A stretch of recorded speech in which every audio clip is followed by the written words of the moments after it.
Həmçinin cümənin əlbəttə son saatları. Baxın, çoxlu nədir? Salavatı dilimizdən düşürməyək. Dinləyicilər soruşur ki, Yaşar müəllim, niyə bu qədər salavatdan çox danışırsan? Çünki salavat neymətdir. Yəni, salavat ən əzəmətli zikirlərdən birisidir. Salavat bir duadır. Deyirsən ki, Allahım, sənin salavatın, yəni xeyir duan, salamın olsun Peyğəmbərimizə, onun əhl-i beytinə və qarşılığı dərhal gəlir. Bu duadır, Allaha dua edirsən və bu müstəcəb, qəbul olunan duadır. Ona görə dilindən düşürmə. Baxın, Peyğəmbərimə salavat ən böyük faydalarının birisi nədir?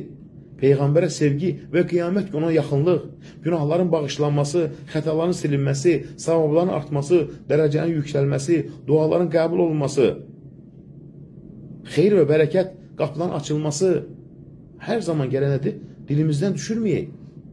Xatırlatmaya ehtiyac var. Çünki unuduruq. 40-dan çox faydası var. Bu ən əzəmətli ibadətin. Hansı ki, ən rahat ibadətdir.